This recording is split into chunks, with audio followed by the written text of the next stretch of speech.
Sige, aram mo ta pang iba pang mga observation na sa iba-ibang eskwelahan, lalo na dyan sa Daraga, kwaunta si Joel Mendez.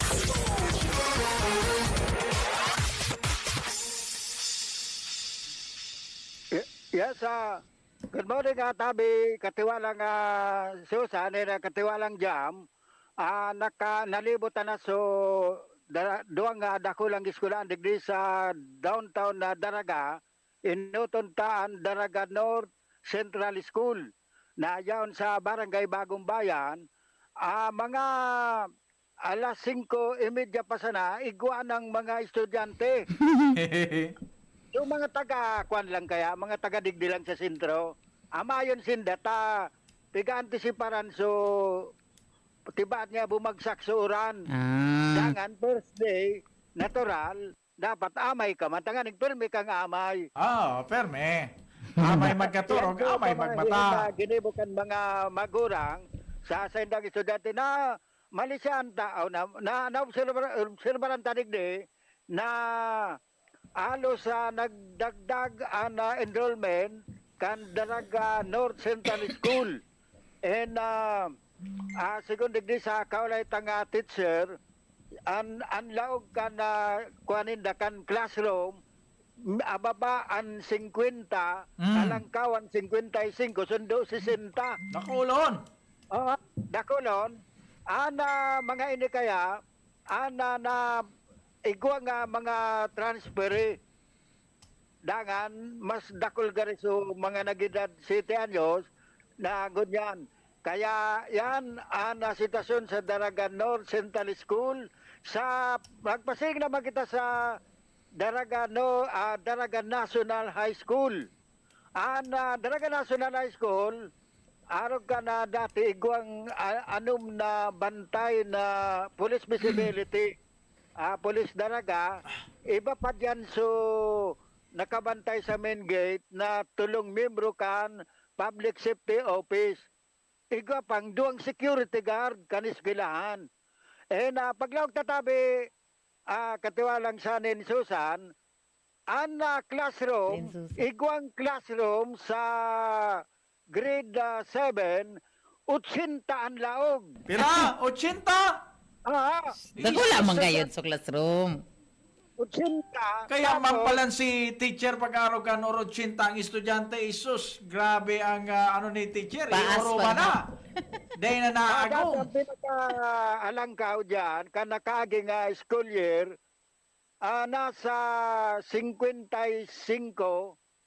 o 59. Pero ngunyan, igwang 80, kaya anabiso digdi sa primerong aldaw, magadarang bangko, pwedeng mautro na naman kan mga nakaging school year na igwang maklase sa pasilyo kan eskwelahan o sa ampangan kan pintuan, pwedeng sa bintana sinda magasulo si rep sa maestra. Patadangog daw sa extra. Suday maokupar duman sa law kang classroom. Mirak man ano. Amo nga ni, baysa na pinaging akong day ko garing na abutan sa sayang opisina si Principal Romualdo Bernal. Siya na namamayukan Daraga High School. Tatabi. Ayoko mo. Jo. Rocker. Dyan sa 80 iyan, ano ba? Iyan lang na classroom yan o sa iba pa arog man ka ng bilang? Posible. Iyo tabi, dyan balikan ko nga aramon kung inisa ng classroom na ini na nasa ibaba. Gulpi, ano?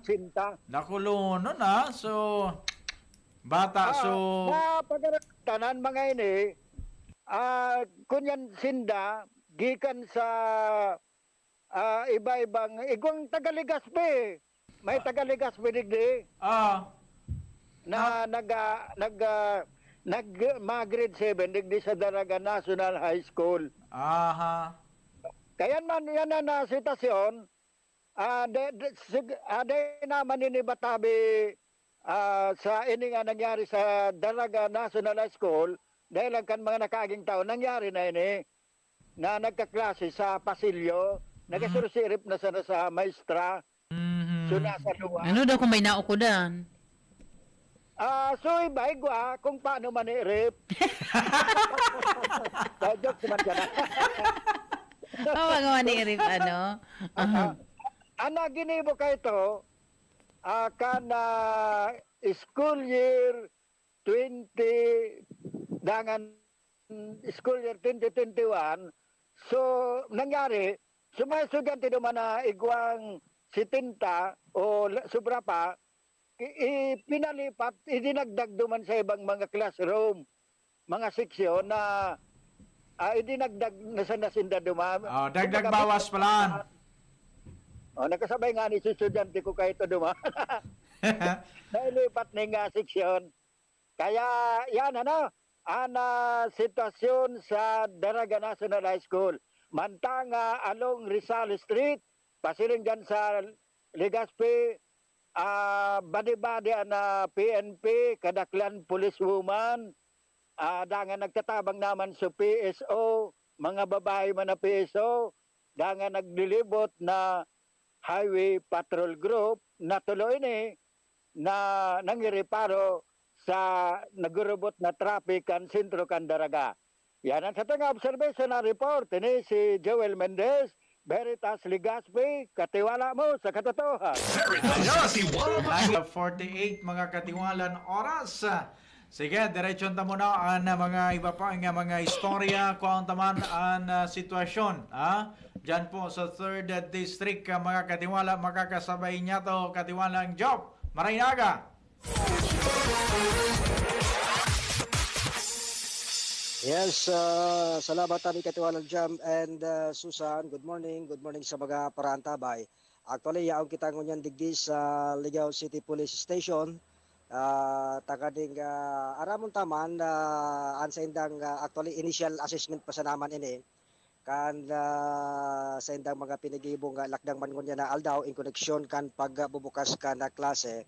Para basta wag kita nin mas malinaw na impormasyon and mga kardagan na impormasyon, yaon makakaulay niya to si Police Executive Master Sergeant Asuncion Sabater kan Ligao City PNP. Ma'am, good morning. Nasa ibong na linya po si Katiwalang Jam and Susan kan Bicol Express. Hello, good morning po. Good morning, sir. Magandang umaga Ay, ma'am. po, Ma'am Jam Ma'am Susan. Kumusta po ngunyan ang sitwasyon sa Ligao kasabay kan na primerong aldaw kan pagbukas kan klase? So ang sitwasyon po digdi sa Ligao ka na Oplan balik eskwela, so namatian ta po so gabat kang trapiko, congestion sa mga lunadan. Iman sana po, Ma'am Jam. Apo. So far, ma'am, kasi si RD niya naglilibot sa mga eskwelahan, lalo na sa mga Darakula, ang population. Kumusta dyan sa Ligao, ma'am? Igwa ki Darakulang eskwelahan, may dakulang population? Igwa po digdi, iyo po ang Ligao National High School. Saka yung elementary West Elementary School ng Ligao City. Aha. Kumusta ma'am ang pagtaltagdaman kan mga tao ta dyan sa Ligao City PNP para masiguro ang kaligtasan, seguridad, lalo ngunya na nasa primerong aldaw kita kan kralasihan?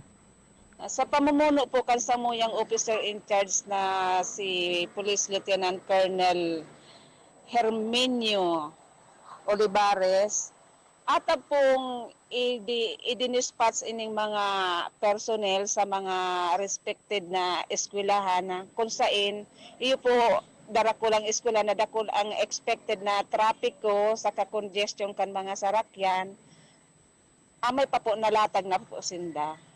Opo, ma'am. Tiya. Oo, so magayon po tabi ini ma'am na lockdown na ini and sabi nga ni sana bako lang iningon yan daw na opening and sana igwa kay continuity ini po nga mga lockdown na ini na ipapauto para masiguro talaga ang seguridad kan mga estudyante, mga magurang and sa lalong-lalo na sa kagabsan.